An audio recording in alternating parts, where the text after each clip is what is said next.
18 hours out. Destination unknown, a military secret.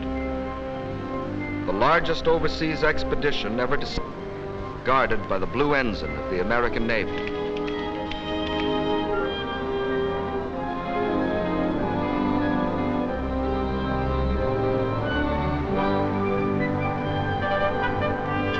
Southwards from Britain, some 3,000 miles away, an even greater convoy, twice the size, moves in its appointed place across the seas, shielded by the white ensign of the British Navy. Destroyers in close support, cruisers on the flanks, and beyond the horizon, the battleships. From the decks of aircraft carriers,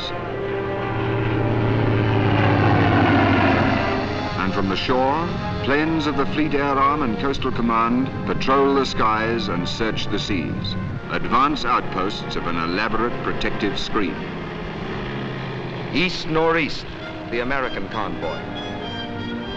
Southwest by west, the British. Nothing like these two armadas had disturbed the waters since the world was made. This is a combined operation. An operation that began some 4 months earlier in Washington, D.C. The President of the United States welcomed the Prime Minister of Great Britain. The gravity of the moment had brought them together. The lights burned all night that night in the White House, where the two leaders met with their combined chiefs of staffs.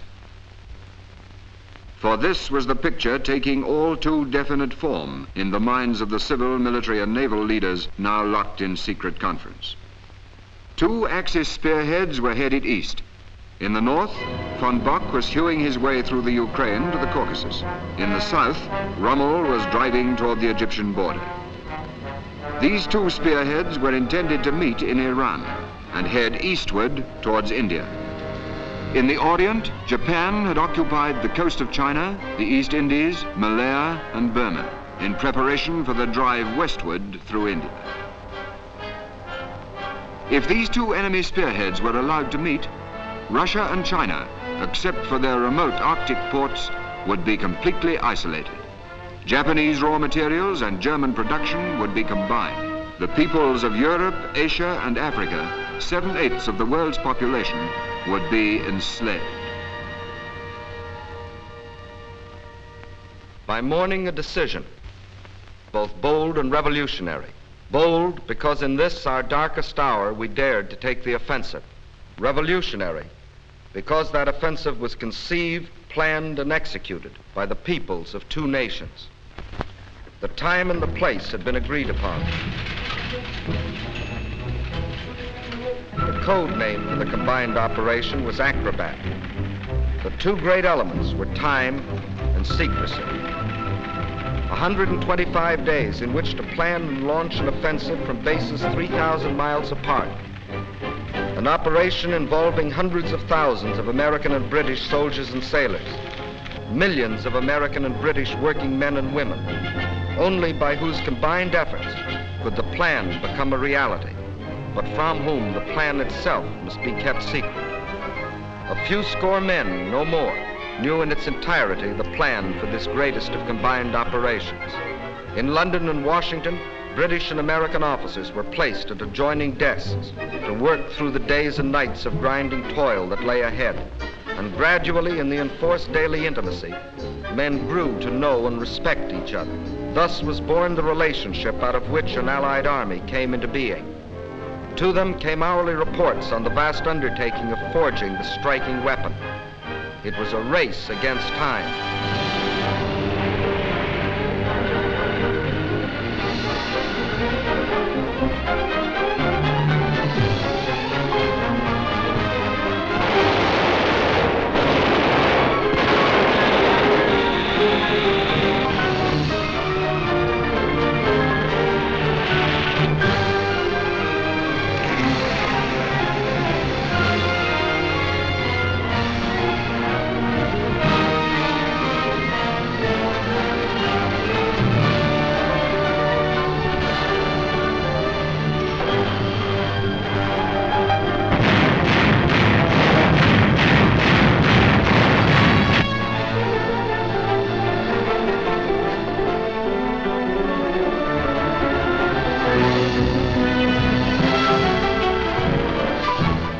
United States, men and supplies poured eastward toward the Atlantic seaboard.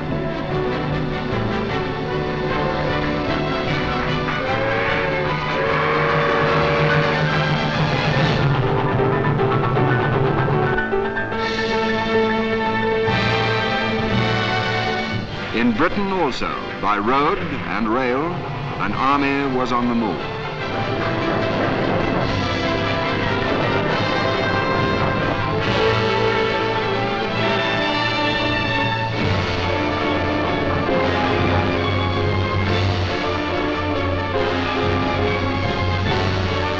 By day and night, the dockers worked. Records were broken in tonnage put aboard in one shift. For every soldier, British and American, 10 tons of equipment.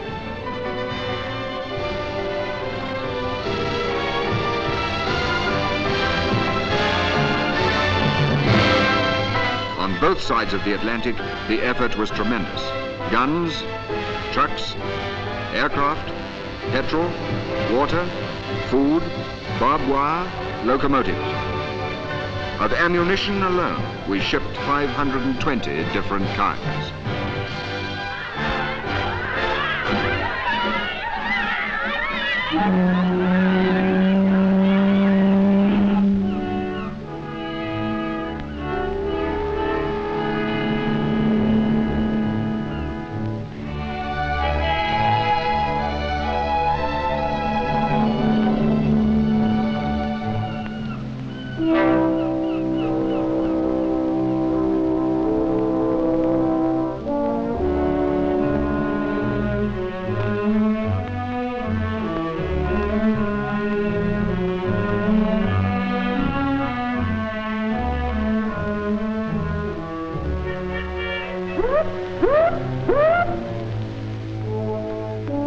And every ship sailed on time and in absolute secrecy.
And the convoy continued its hidden way.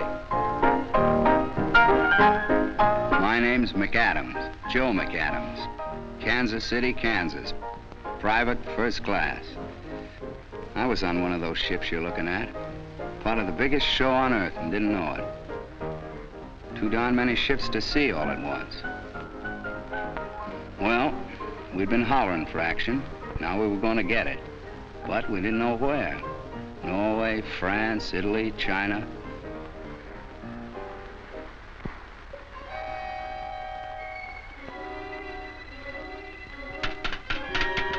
Finally, on the 5th day, we got the news. I mean, what we'd been waiting to hear. They handed out little guidebooks. And I remember the first line, "You are to do duty in North Africa as a soldier of the United States." Gave me kind of a kick. Why North Africa? What was the plan called Acrobat? The convoy from America was heading east, the one from Britain heading south. At a given point west of Gibraltar, the British convoy would divide. For 12 hours, the two halves would proceed in opposite directions. Then the second half would reverse its course and follow the first, passing Gibraltar 24 hours behind. Thus, with clock-like precision, the combined operations would begin with simultaneous landings at Casablanca, Oran, Algiers. Casablanca to protect our flank against an Axis attack through Spanish Morocco. Oran and Algiers to secure bases from which to press eastward. Then the occupation of Tunisia, from which we could cut Rommel's supply lines across the Mediterranean. Next, to trap and destroy Rommel's Africa Corps between our allied forces and the British Eighth Army. Thus, one arm of the Axis pincer would be amputated, and supply lines round the Cape of Good Hope would be shortened by half through winning control of the Mediterranean. North Africa would be ours, with bases from which to stab at the heart of the Axis citadel. Those were the main objectives of the plan called Acrobat. In both convoys, the men kept fit, now knowing the task that lay ahead. For most of them, this voyage was a new experience. They'd never been so far from home before. That's certainly true of me. My name's George Metcalf. I was a greengrocer in Civvy Street. We had a shop a long time. Only we're a military family, really. My dad was at Passchendaele and I was at Dunkirk. Never met such a collection of blokes as we got on this ship. Chaps from Glasgow, New York, London, Melbourne, Cape Town, Montreal, Chicago, Birmingham, Wellington, Bethnal Green, the whole issue. I reckon it's about time this team of internationals got cracking. When I was peeling spuds just now, I made up quite a letter to my girl, all about the way these ships zigzag and about flying fish and whales. Of course, we haven't seen any yet, but I reckon she'll like to know I'm enjoying myself. And now I got something else to tell her too. The best news for a long time. They just put it up on the ship's board.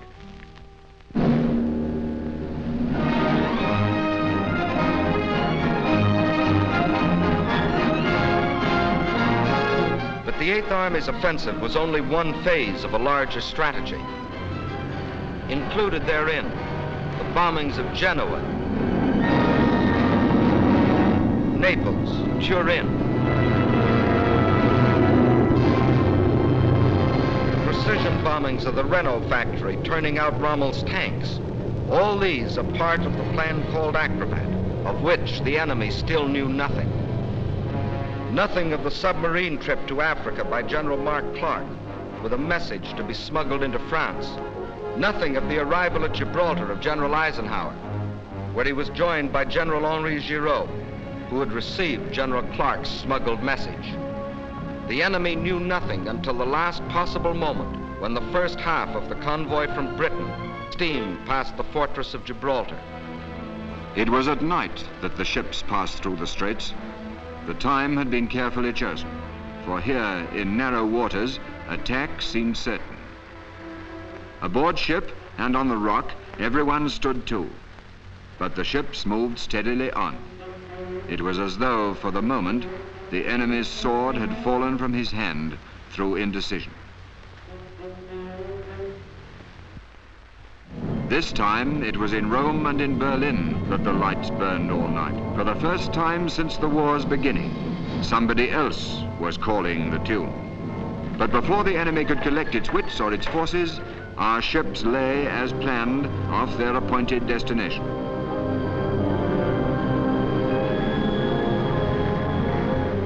Events planned 4 months earlier moved to a climax. Off Casablanca stood the convoy from America. To the troops aboard spoke their commander, General Patton. Soldiers and sailors, it is not known whether the French African Army will contest our landing, but all resistance, by whomever offered, must be destroyed. However, when any of the French soldiers seek to surrender, you will accept it and treat them with the respect due a brave opponent and future ally. Remember, the French are not Nazis or Japs. November the 8th, 1942. Orders of the day.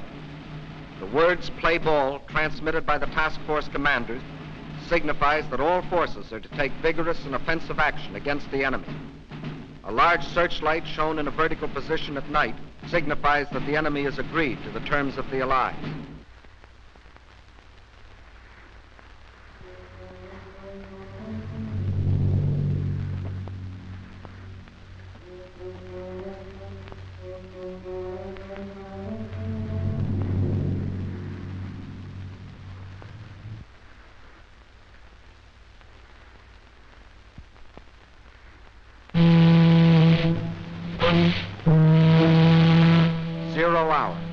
From America, the President broadcast by shortwave. We do not want your land. We fight a common enemy. From London, General Charles de Gaulle. Do not resist. From Gibraltar, General Giraud. We welcome the Allies to French soil. How would these pleas be answered?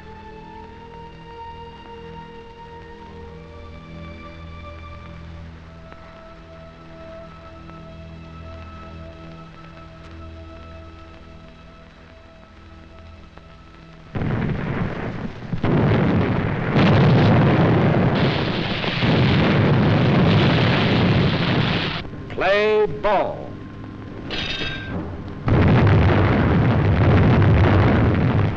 Fight was on at Casablanca. Meantime, at Algiers, our landing craft also met fire from shore batteries, which were soon silenced by ships of the British Navy.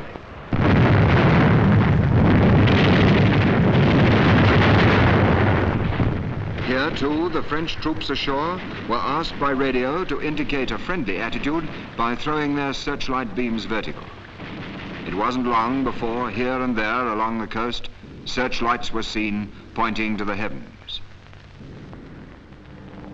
As dawn broke, fighter planes from Gibraltar, fitted with extra fuel tanks, took off without even waiting to hear whether the landing fields at Algiers had been captured. By 7 a.m., resistance at Algiers was finished.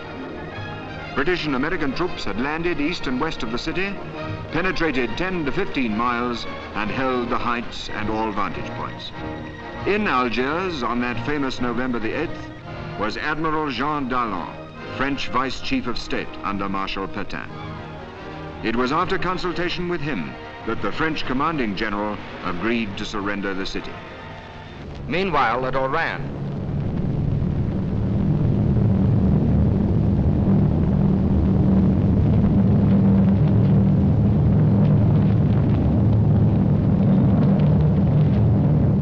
American paratroops and airborne infantry, flown from Britain 1,500 miles away, had landed to capture airfields, while other American troops had poured ashore on the beaches, protected by the British Navy.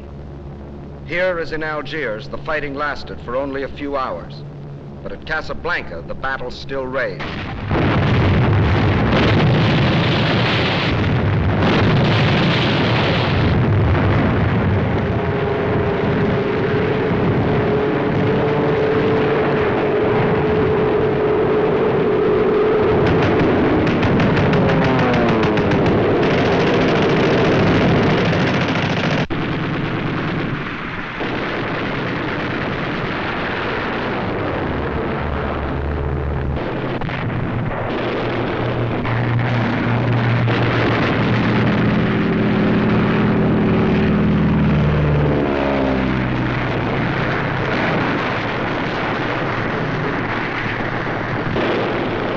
Shore batteries and the heavy guns of the French battleship Jean Bart and several cruisers, destroyers, and gunboats put out a devastating fire.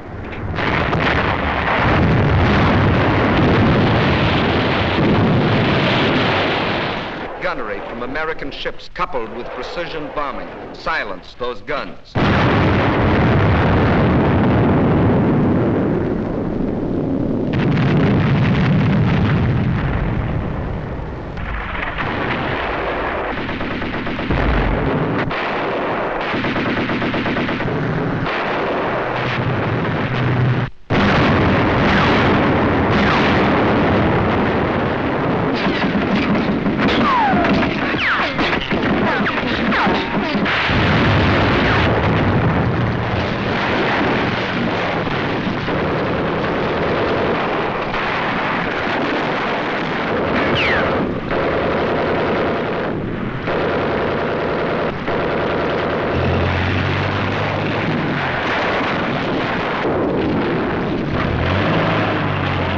Striking inland from the beaches north and south of the city, shock troops cut the railways, other lines of communication, then converged upon the town.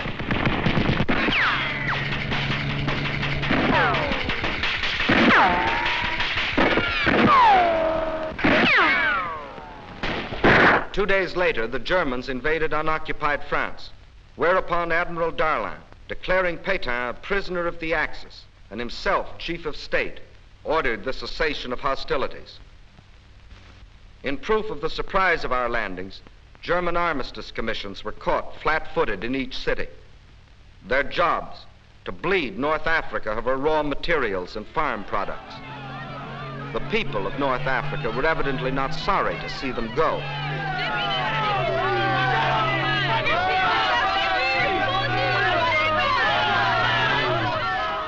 Events moved swiftly. To Algiers came General Anderson, commanding the British First Army. General Giraud took command of the French land forces. United under General Eisenhower, they were ready to take the field. Once more, the tricolor, the Stars and Stripes, the Union Jack flew side by side.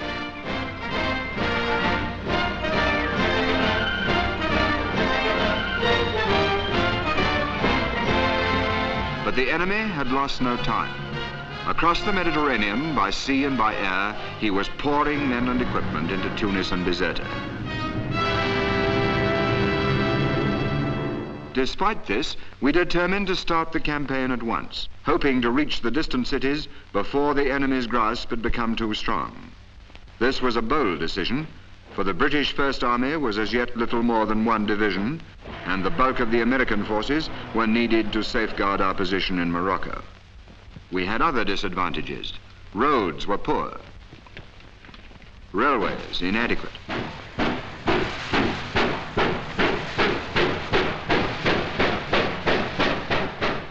The enemy beyond the mountains had short supply lines from Sicily and Sardinia.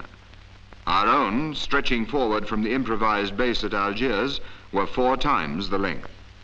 Even more important, we lacked as yet forward airfields, whereas the enemy in Tunisia had all the permanent airfields he needed. In less than a month, the weather would break. Could our slender force, in the last days of autumn, achieve a flashing success against time and a stronger enemy? With immense energy, the attempt was made.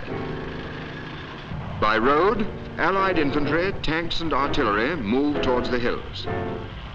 By rail went General Giraud's men with mules for mountain transport. By air flew British and American parachutists to capture suitable ground for airfields and the tactical points nearby.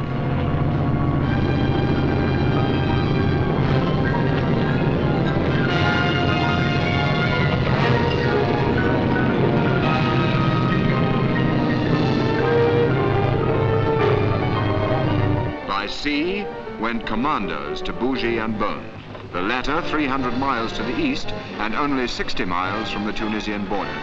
Here, the airfield which our parachutists had taken was already under attack from the Luftwaffe.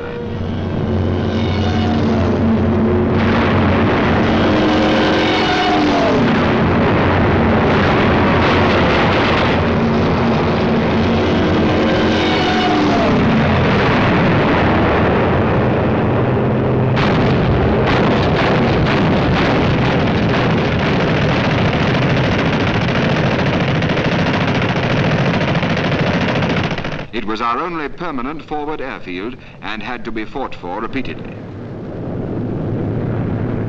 In 3 columns, we advanced towards Tunis and Bizerta. And still the enemy poured into Africa. By mid-November, 1,000 a day. Among them, Marshal Kesselring, Mediterranean Commander-in-Chief, the man who had made his name infamous at Warsaw and Rotterdam. November the 18th, 10 days after our first landings, our mixed force of Allied troops had crossed the frontier into Tunisia and skirmishes were frequent.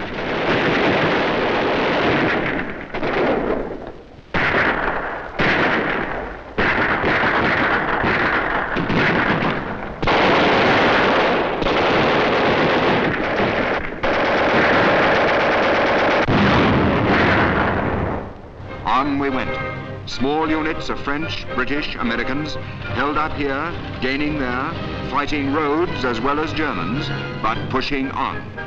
By November the 22nd, we were in Beja, 450 miles on the road to Tunis. News came that 30 miles on, the French under General Barré were holding Mejes el Bab against the Germans. The French were fighting stubbornly, equipped with little more than machine guns and rifles.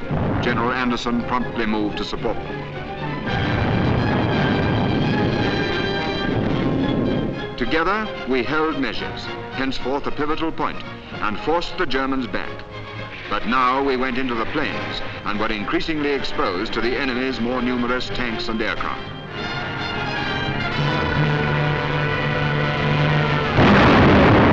November the 25th, the first real tank clash.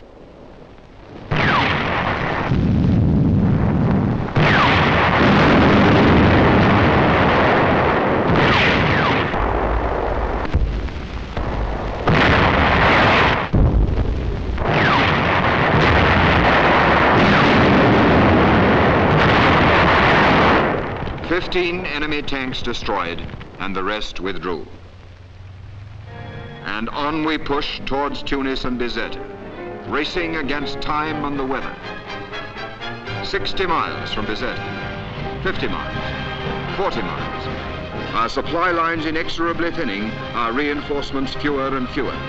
30 miles from Bizerte, 20 miles, 18 miles from Tunis, 16, 15. And from the hills, our patrols saw the city. But now the enemy attack rose to a crescendo.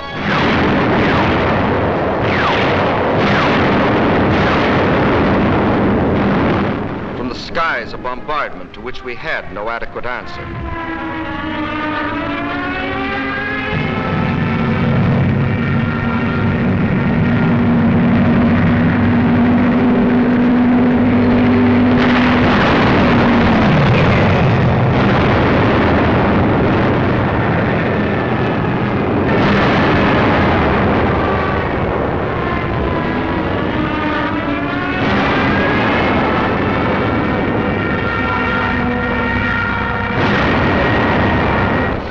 Supplies were far outrun, our casualties heavy. Even as the goal was in sight, the race had been lost. This first thrust, this adventurous gamble had failed. We fell back to the protection of the hills.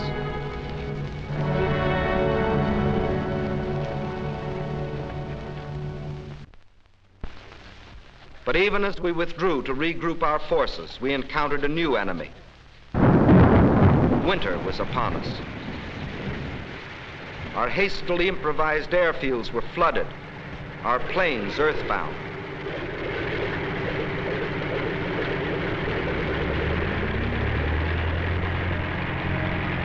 The roads became running streams.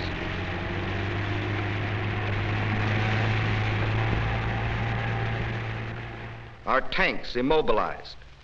All hopes of a quick victory had finally foundered in a sea of mud. But the race for Tunis and Bizerte had not been in vain.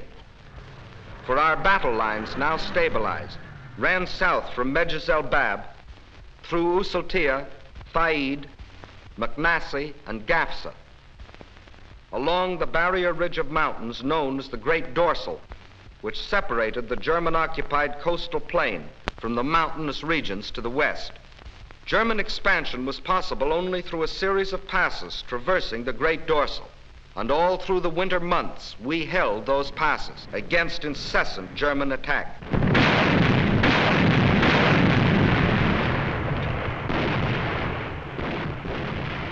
This was the period referred to by the world as one of military inactivity.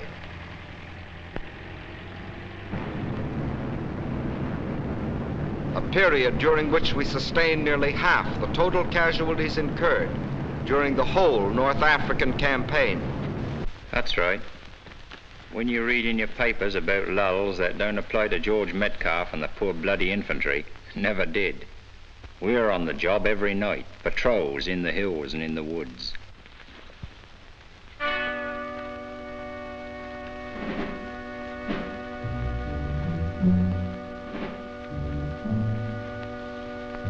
Off we go with some Brens and Tommy guns and a few Mills bombs, and if we're lucky, we scupper a few Jerrys and bring a few prisoners in.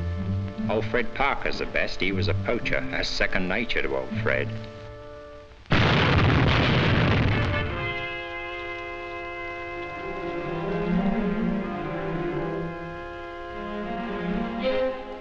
When we get back, we're camouflaged so you can't tell whether we're men or walking lumps of mud. We picked up about half Tunisia when we got back this morning. We just about scraped it off when we had to go out again at dusk and pick up the other half. Great life. You'd think mud would be different in Africa. Different from France, say. Old Fred says it weighs heavier here and don't smell the same, but me, I can't tell any difference. It turns white bread into brown just like the other stuff. Keeping the automatics and rifles clean is the worst. Old Fred's only got about half the tail of his shirt left. There's one thing we do thank God for, the mules. Fancy that, mules. If it wasn't for the mules, we'd just about starve. Not that we eat them, I don't mean that, but they bring up the rations, see? Nothing but mules or eagles could ever get here. Mud, just mud. I told my girl I'll stick to her like mud, and I can't say more than that. Whenever the fields were dry enough, our planes took off to tackle the Luftwaffe. Though still outnumbered, in 4 weeks they shot down 241 enemy aircraft for a loss of 89 of our own.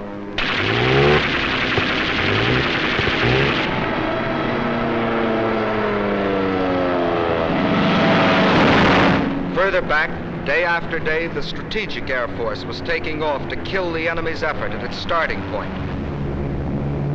Liberators from the east, fortresses from the west, went forth to destroy enemy bases in Italy, Sardinia, Sicily.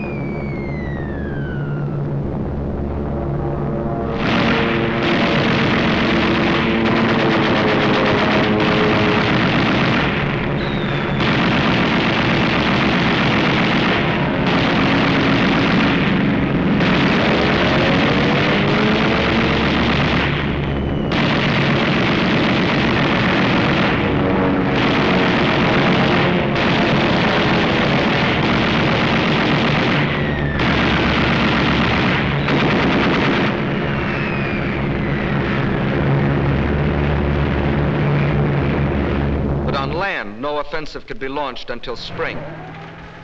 Against its coming, there was to be on either side of the great dorsal a building up of power.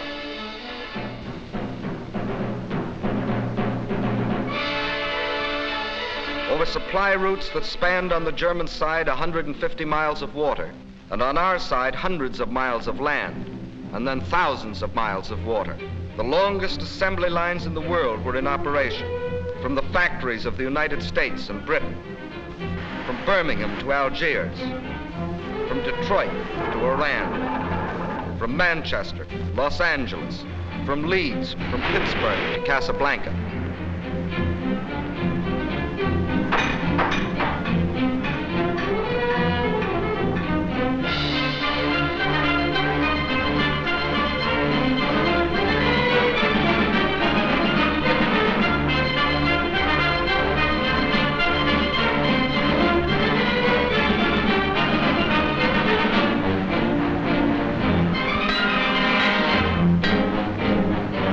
Whole trains were assembled on the spot, loaded with freight and sped forward.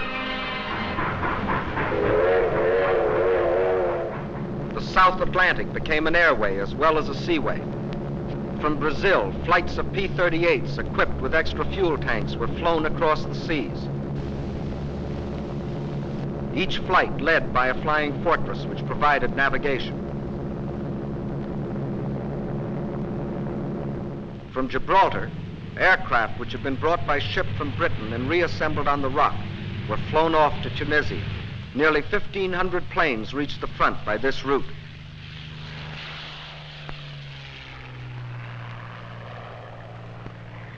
Roads to the front were being built where none before existed.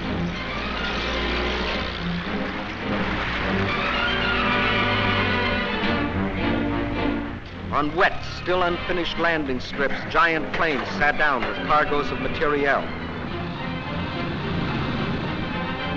Our reservoir of power was filling up.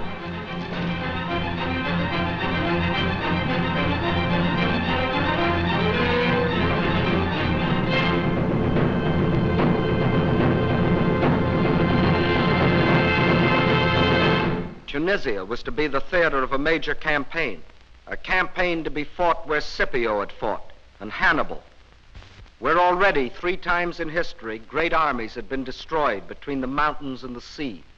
These hills and plains were again to echo to the tempest of battle.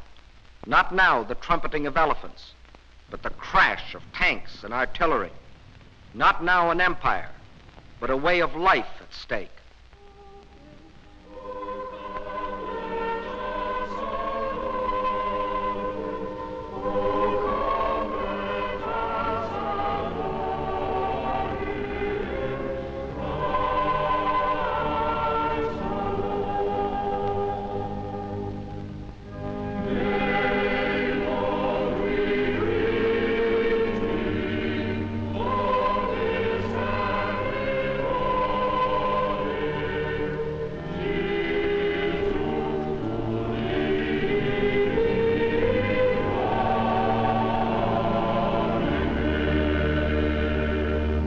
On this Christmas 1942, our soldiers and airmen in Tunisia and the Western Desert gathered together in little churches or under the open sky. And doing so, they thought of their homes and loved ones, hundreds or thousands of miles away.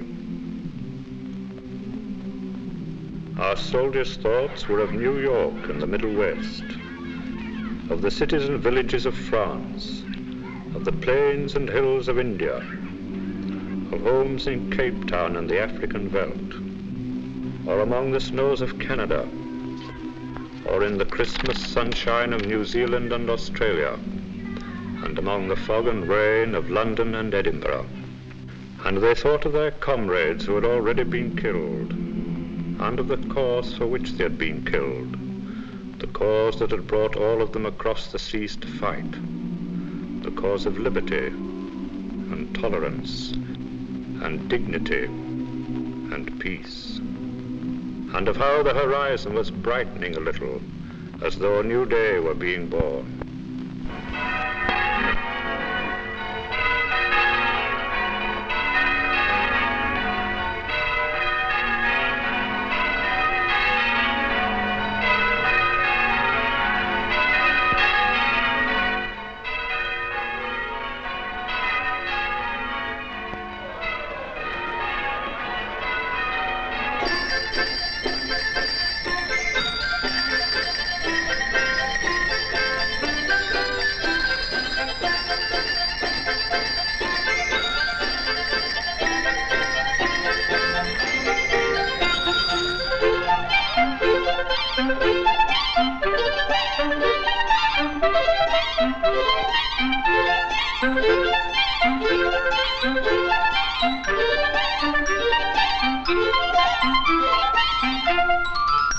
A lot of us guys got packages at Christmas.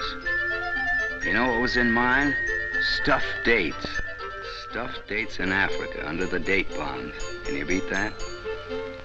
One good thing about Christmas, you may get homesick, and we did, but you also get Christmas dinner.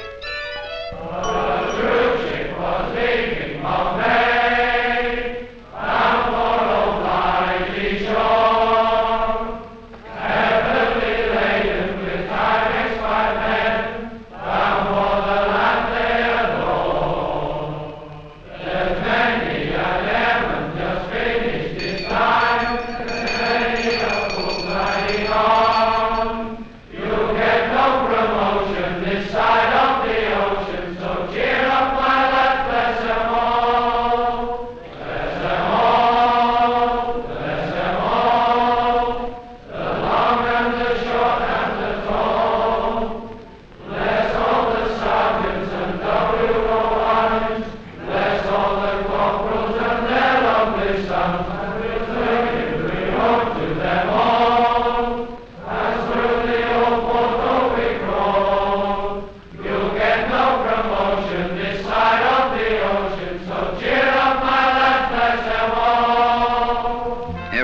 fed well at Christmas, including the pets.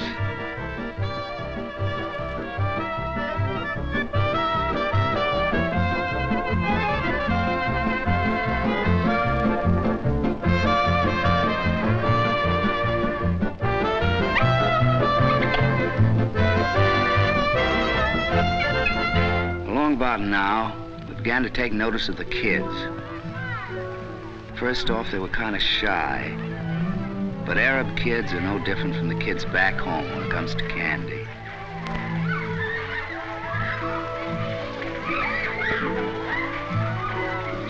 A lot of them looked about half-starved. The Germans had picked the land clean. So we gave half our milk ration to the Red Cross, and they ladled it out.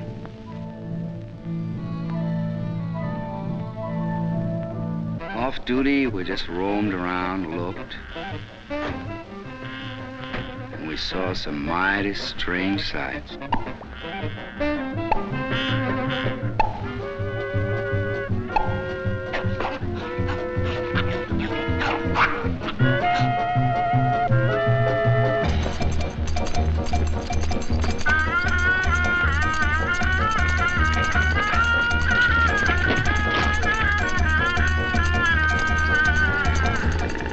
What the Moorish girls looked like behind the veils. Wondering was about as far as we got. One Sunday, the middle of January, we were hanging around, catching up on the news from home, when we were routed out for assembly. They told us to polish our brass and shine our leather. Some of us said, "What's the big idea?" Well, we found out. And you could have knocked me over with a tank. It was the Prez himself, riding along in a Jeep.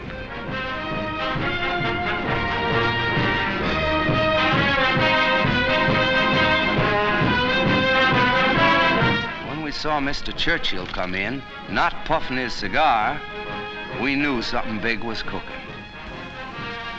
In a small seaside hotel at Casablanca, discussions began at once. Their purpose, to design the shape of victory in Africa and beyond. First, a meeting was arranged between Generals de Gaulle and Giraud, who had succeeded Admiral Darlan, assassinated a month earlier. Out of the meeting was to grow the union of the fighting French, who had never lost hope, and the French for whom hope had been reborn. Second, the united command for the new Tunisian campaign was created. The Allied troops in the area were now predominantly British, but by common agreement, General Eisenhower continued in supreme command. As his deputy commanders, 3 British officers, General Alexander on land, Admiral Cunningham on sea, Air Chief Marshal Tedder in the air. Under them, British, American and French officers and men serving side by side. The whole scheme a dovetailing of command, unique in military campaigns. Third, we fixed the terms which would end the fighting. Unconditional surrender. Of all these decisions, our Russian and Chinese allies were kept fully informed. The conference ended, Mr. Churchill flew on to Tripoli to greet the victorious 8th Army and explain its vital part in forthcoming events. For the decisive hour was at hand. Battle lines were drawn. In the north stood the British First Army. In the center, General Giraud's French troops. In the south, the Americans. Further south, a small group of fighting French had completed its historic 1,500-mile march and taken up positions on the left flank of the British 8th Army, which faced the formidable Mareth line, behind which barrier Rommel's army, after its long retreat, had entrenched itself. Tunisia was gray with German troops. 15 full divisions.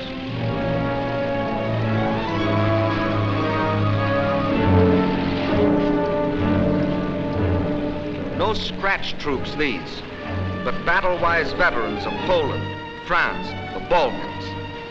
They, together with 7 Italian divisions, were armed with the most modern types of equipment, including the newest fighters and bombers of the German Luftwaffe. The German orders were, hold Tunisia at all costs. Keep control of the Mediterranean. Rommel, standing behind his Mareth line, saw that he must soon be faced with an attack in the rear from the Allied armies along the Great Dorsal, as well as an assault by the 8th Army at Mareth. He therefore struck first, in an endeavor to remove the menace behind him. On February the 14th, the blow was struck. Heavy armored columns burst out of Faid Pass in the mountain barrier and through into the valley beyond. In the face of their onslaught, Allied armor withdrew with heavy losses. By the 21st, the enemy had forced his way through the Kasserine Pass, and his armored columns were advancing in a three-pronged thrust. One main column aimed at Tabassa, our supply base in southern Tunisia, and another at Thala, key town in our lines of communication. Almost within sight of his objective, he was halted. American, British, and French forces all stood immovable against the final impact, and in counterattack broke it, while Allied air power pounded Rommel's lines of communication and supply. The threat was ended. Advancing past destroyed German armor, we reoccupied Kasserine Pass, and by March the 17th, the original battle lines had been restored. As soon as Rommel saw that his westward thrust was doomed, he made an abortive attack south against the 8th Army. The Germans unveiled the new Tiger tank, the British the new 17-pounder anti-tank gun.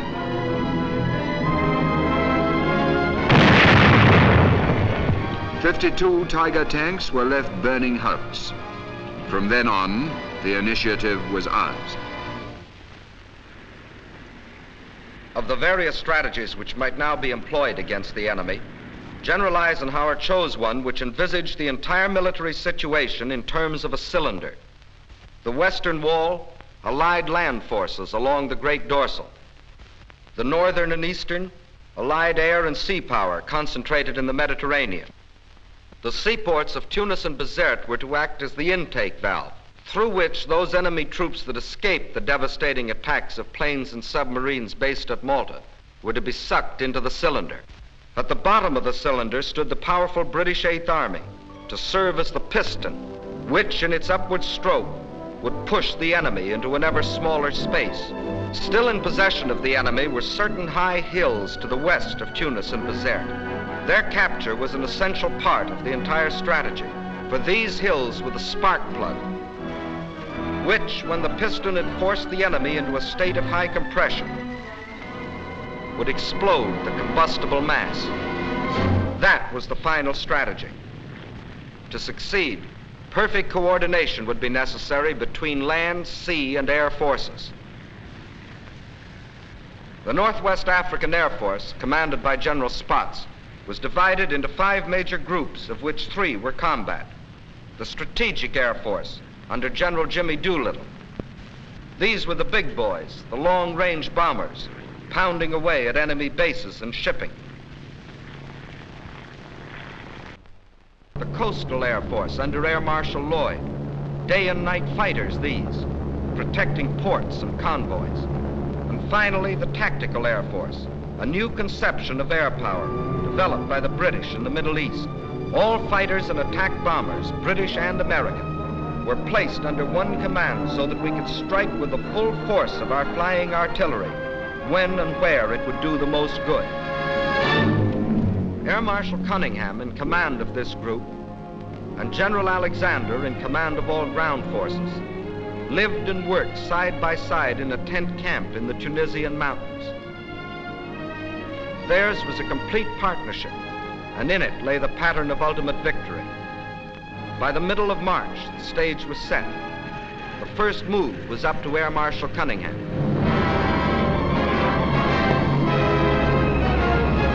In a continuous 24-hour assault, the Mareth fortifications were pounded from the air.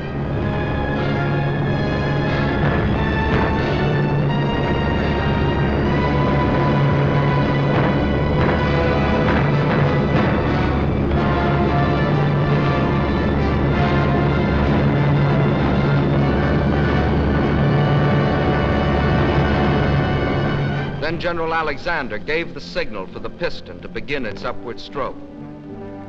Montgomery, looking ahead, had planned the Mareth battle 3 months before. He would strike after a barrage and in moonlight, as at El Alamein. But simultaneously, he would begin an outflanking movement on the left. The frontal blow had to cross a gorge, the Wadi Zigzag, and create a bridgehead under cover of which tanks and artillery could cross the Wadi before the enemy's counterattack in force could be met. 3 days before the attack, it rained heavily.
Next morning, our men were holding on like bulldogs. Only 4 tanks had got across, but with these and their own arms, our infantry kept the bridgehead intact. The enemy, fearing another El Alamein, now withdrew armor from other sectors and threw it in.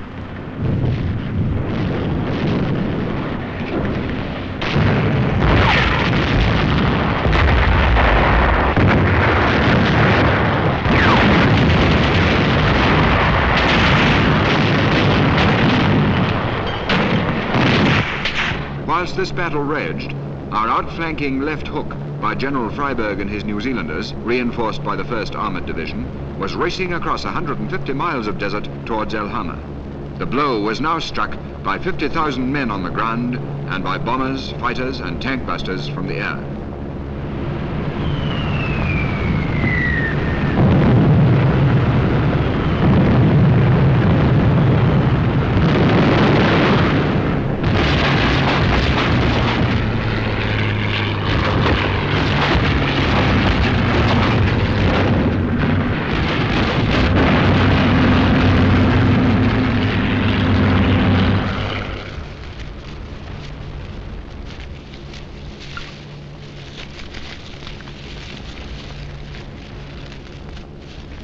The Germans, pinned down by the Northumbrians at Mareth, moved their armour too late. The New Zealanders, thenceforth to be known as the left hookers, drove through.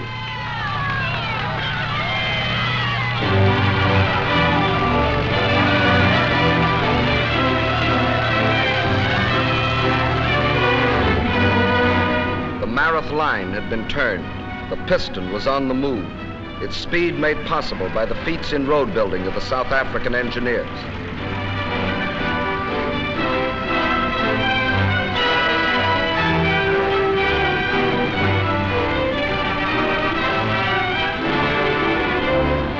Air and naval forces shelled and bombed all along the seawall. Our fighters struck at their transport planes, still pouring men in through the intake valve, knocking them out of the sky by the hundreds.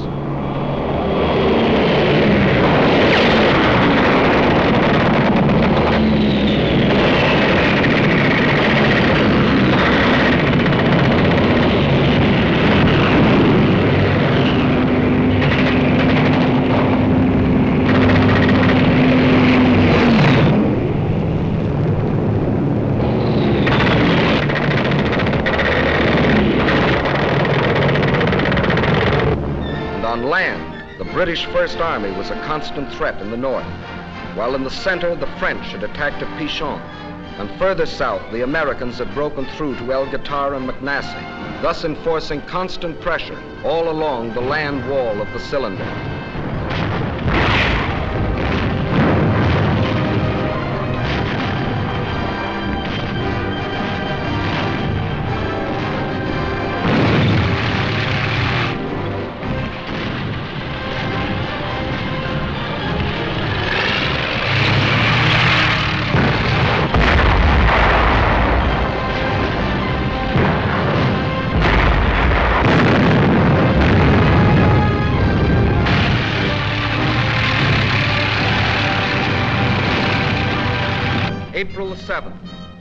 American patrols of light tanks striking eastward met patrols of the British 8th Army advancing northward. We got quite a bang out of meeting these guys. 2,000 miles they'd come, fighting all the way. Yes, sir, we got a real bang out of it. These are the guys that broke the back of the Africog.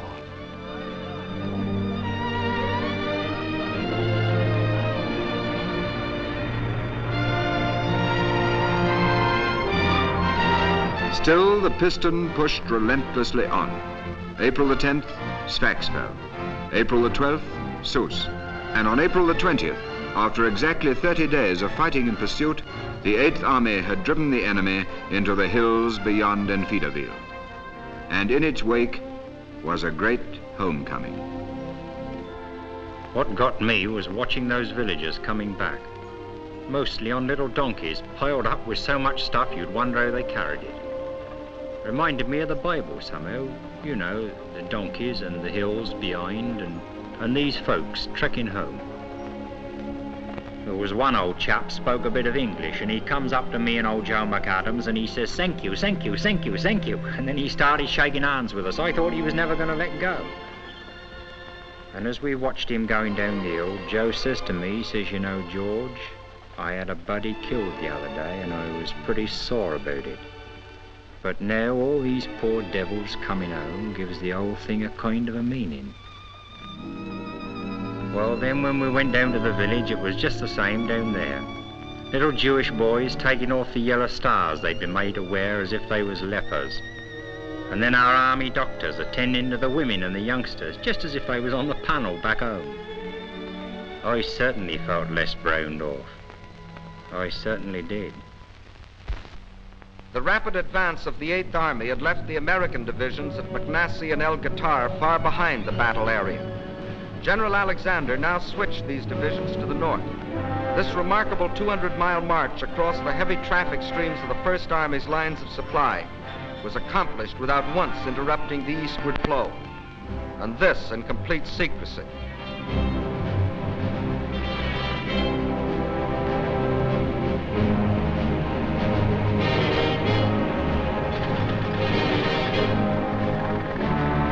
The piston had completed its upward stroke. The desired state of enemy high compression had been achieved. Now to capture the spark plug, the vital hills west of Tunis and Bizerte. This led to a number of major battles, of which 5 were typical. Hill 609, Longstop Hill, Gubalat Plain, Jebel Mansour, and Takruna. The 8th Army struck at Takruna. The French 19th Corps attacked Jebel Mansour.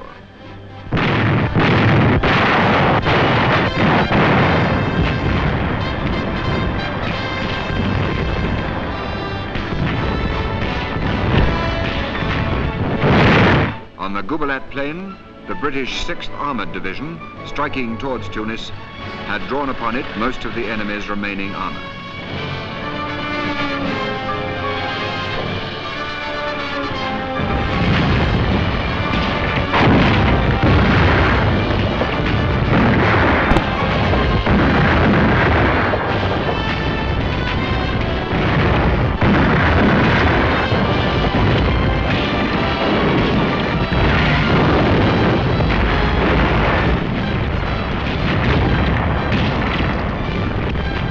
In 3 days of struggle, our main purpose was accomplished, the drawing to this battlefield of von Arnim's tanks and guns and their destruction. Meantime, the British 78th Division was pressing the attack on Longstop Hill.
hours, the hills echoed with gunfire.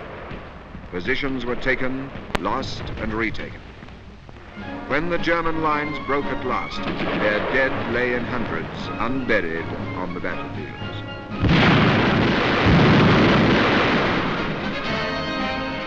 As our infantry went forward, engineers and pioneers built roads across the mountaintops for vital supplies to reach them. In 14 days, they built 11 miles. Meanwhile, further north, the Americans had embarked on their phase of the campaign. This started with the assault on Hill 609. Long-range artillery started the attack.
All batteries, left 8. Baker, Baker.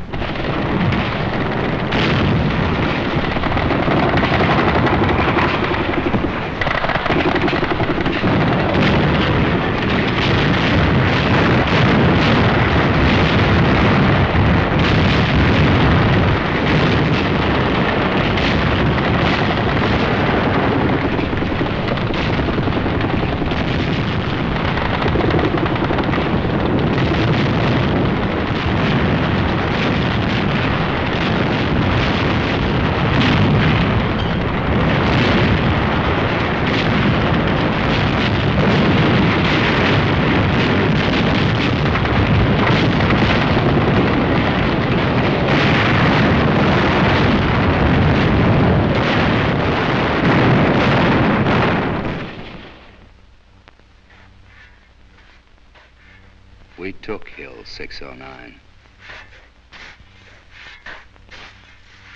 There weren't as many of us guys when we got to the top as there'd been at the bottom. But we took it. Thus, one by one, von Arnim's strongholds in the mountains fell. The Germans had been outfought. Now they were to be outwitted. General Alexander knew their fear of the Eighth Army. So he reinforced that fear with heavy bombardments and local attacks from Montgomery's front. At the same time, he secretly transferred the 4th Indian and the 1st and 7th Armored Divisions from the 8th to the 1st Army in the north, whence the main attack was to come. The spark plug was ours, and we were now ready to explode the combustible mass. Now to pour on the power. Now to give the apostles of power an education in the use of it.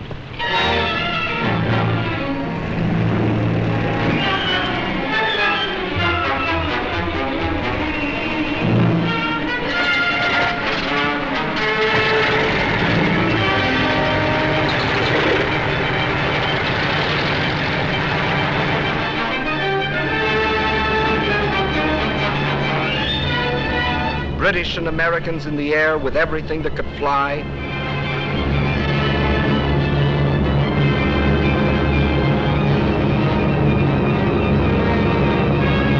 British and Americans on the ground with everything that could shoot.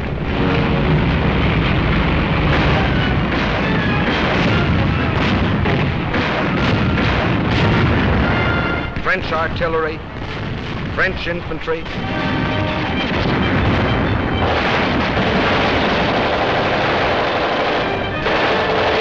British Navy,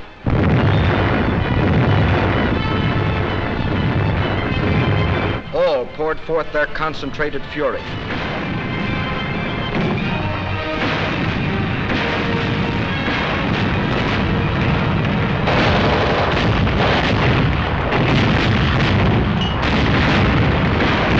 This was blitz warfare such as the inventors of the blitz had never dreamed of.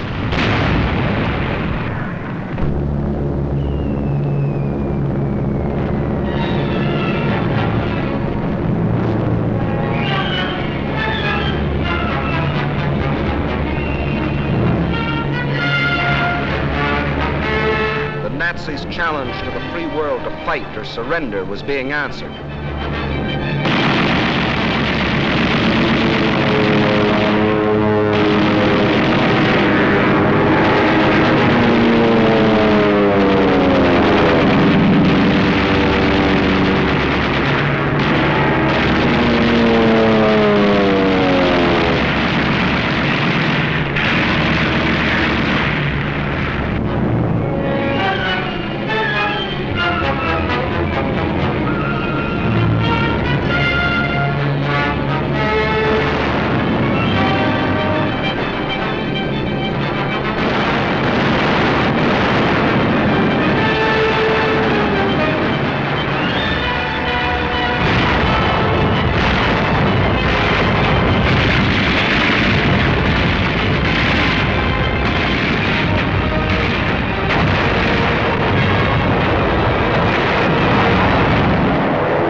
After only 8 hours fighting, the hard crust of German resistance was shattered. Our armor crashed through.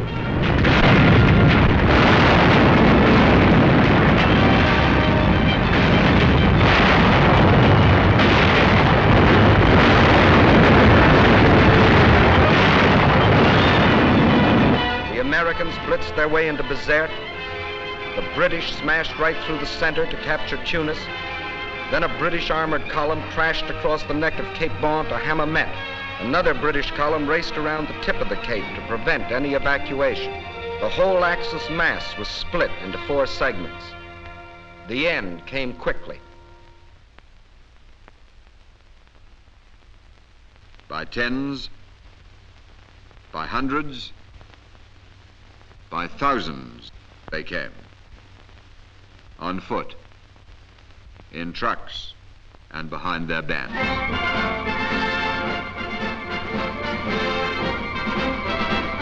The greatest mass surrender of fully equipped troops in modern history. We had lost nearly 70,000 men, dead, wounded, and missing. 35,000 British, 18,000 Americans, 15,000 French. But for every man we had lost, the enemy lost 5. And at the end, 15 full divisions, 266,000 of their best men laid down their arms. No Bataan this, no Crete, no men riddled with disease and shrunken with hunger, fighting to the last barehanded. Educated in the school for power, they were quick to recognize superior power. And when they did, they quit cold. This is the end of the Axis African adventure.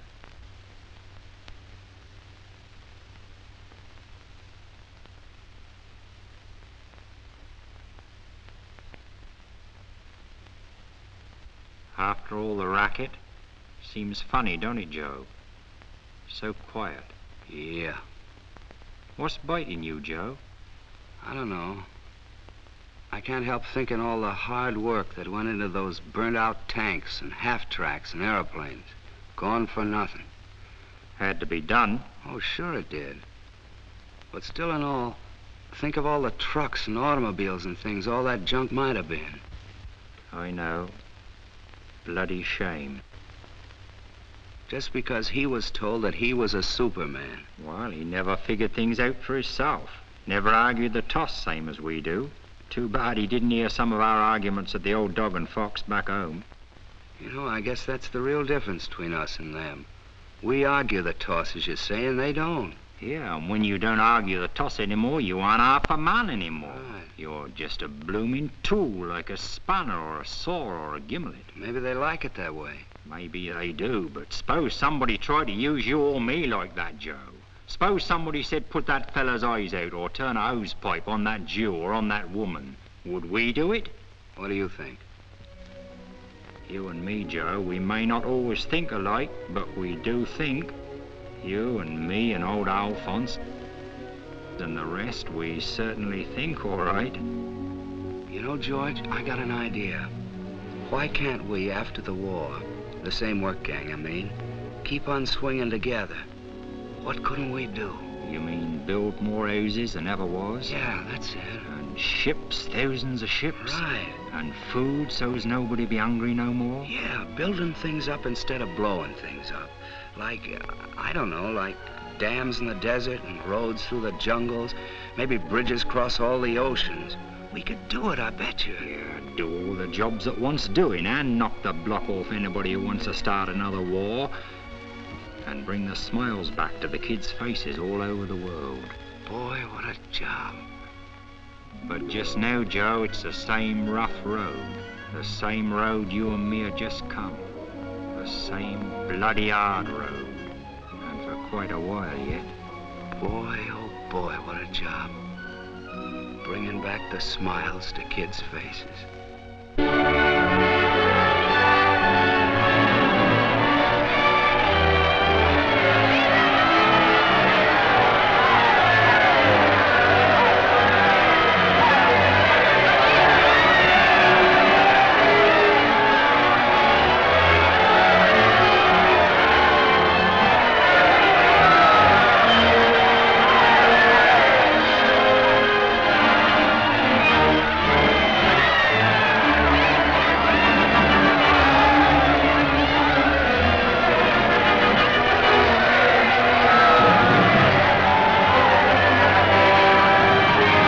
Africa is freed, and Europe that much nearer freedom. The liberating hosts are on the wing.